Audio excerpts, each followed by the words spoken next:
you have been given a super computer. Do you agree with me that this is the most sophisticated gadget on the planet? Not the iPhone, the eye. People have not read the user's manual for the most complex machine on the planet. Everything is a problem. Tell me one thing that human beings are not suffering. If they're poor, they suffer their poverty. You make them rich, they suffer the taxes. If they're not educated, they suffer that. Put them to school, lot of suffering. Not married, they suffer that. Get them married. I didn't say anything. I didn't say a thing, okay? No children, some people suffer that. Children, daily suffering. So you seem to be suffering every aspect of life. Life is not suffering, nor is it a joy. It's simply there, it's a phenomena. If you ride it, it feels fantastic. If you're crushed by it, it feels terrible.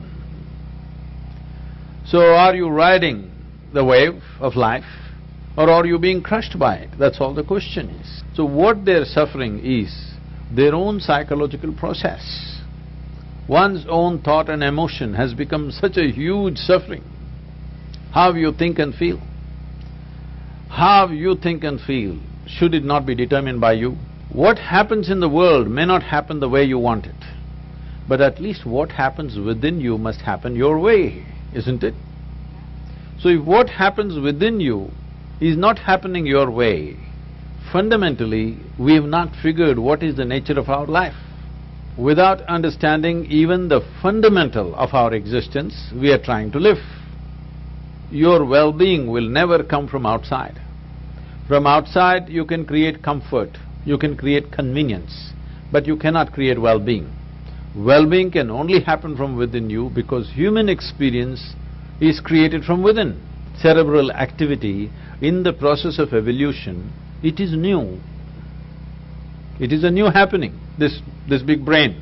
When I say new, just a few million years, but in the evolutionary scale it is new. So we have an intelligence for which we don't have a stable enough platform, because your own intelligence is turned against you. You can call it by many exotic names. You can call it misery, you can call it depression, you can call it by variety of diagnosis.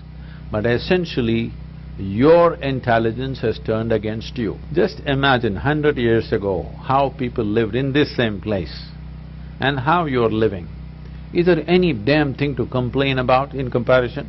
Outside will never happen 100% the way you want it, but at least what happens within you must happen the way you want it.